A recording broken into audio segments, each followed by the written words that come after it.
بسم اللہ الرحمن الرحیم۔ حکایت سعدی سے حکایت نمبر 14 کے ساتھ حاضر خدمت ہیں۔ احسان کی تلوار۔ کسی بادشاہ نے حاتم طائی کی سخاوت کے قصے سنے تو اس کے دل میں حسد پیدا ہو گیا تھا۔ اسے خیال آیا کہ جب تک یہ سخی اور فیاض انسان زندہ ہے، بادشاہ کو شہرت اور عزت کبھی حاصل نہ ہو سکے گی۔ وہ لوگوں کی بھلائی کے جتنے کام بھی کرے گا، تعریف پھر بھی حاتم طائی کی ہوگی۔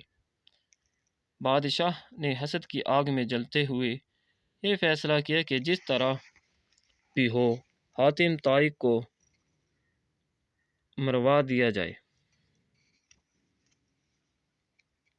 اس نے اس کام کے لیے ایک اجرتی قاتل کی خدمات حاصل کی۔ وہ اجرتی قاتل تلوار اور تیر و تفنگ سمیت اس علاقے کی طرف چل پڑا جہاں حاتم طائی رہتا تھا۔ وہاں پہنچ کر اس قاتل کی ملاقات ایک ایسے شخص سے ہوئی جو خوش شکل تھا، خوش کلام بھی اور خوش اطوار بھی۔ اس شخص کو جب یہ معلوم ہوا کہ اس علاقے میں یہ نووالد مسافر ہے تو وہ اسے مہمان بنا کر اپنے گھر لے گیا، اس کی خوب خاطر تواضع کی اور اپنا گرویدہ بنا لیا۔ دوسرے روز اس قاتل نے اجازت چاہی تو اس نیک شخص نے اصرار کیا کہ چند روز اور اسے میزبانی کا موقع دے دے۔ وہ بولا، میں خود بھی مزید کچھ روز آپ کا مہمان بن کر اس گھر میں رہنے کا خواہش مند تھا، لیکن مجھے ایک ایسا ضروری کام درپیش ہے کہ میں اب رک نہیں سکتا۔ میزبان نے جاننا چاہا کہ وہ ایسا کون سا کام تھا جس کی وجہ سے وہ زیادہ دن اس کے گھر میں ٹھہر نہیں سکتا۔ ساتھ ہی اس نے یہ پیشکش کی کہ وہ مہمان کی مدد بھی کرنے کو تیار تھا، کیونکہ وہ مقامی تھا اور اس علاقے میں اس کا بڑا اثر و رسوخ تھا۔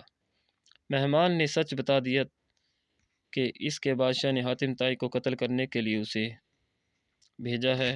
اگر میزبان کو حاتم طائی کا پتہ معلوم ہو تو اسے بتا دے، اس کی یہی مدد کافی ہوگی۔ یہ سن کر وہ شخص مسکرائے اور کہا، دوست، حاتم طائی تو میں ہی ہوں۔ آپ بڑے شوق سے میرا سر قلم کر لیں اور اسی وقت واپس اپنے بادشاہ کے پاس روانہ ہو جائیں۔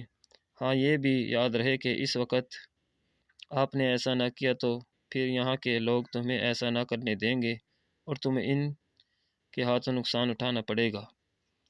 حاتم طائی کی زبانی اس انکشاف پر وہ قاتل اس کے پاؤں گر گیا۔ پھر اس نے تلوار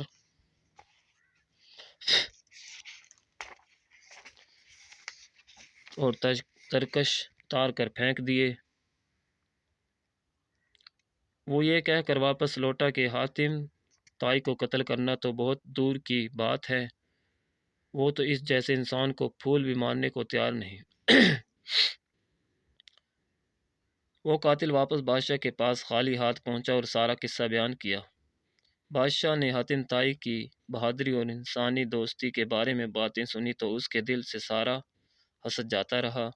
شیخ سعدی اس حکایت کے ذریعے یہ بتانا چاہتے ہیں کہ محبت اور پیار سے دشمن کو بھی دوست بنایا جا سکتا ہے۔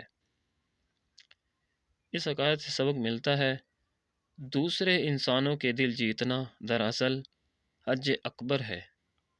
سبحان اللہ۔ اس کے ساتھ ہی اجازت چاہتا ہوں۔ اگر میری حکایت پسند آئی ہو تو میرے چینل کو ضرور سبسکرائب کر دیں۔ اللہ حافظ۔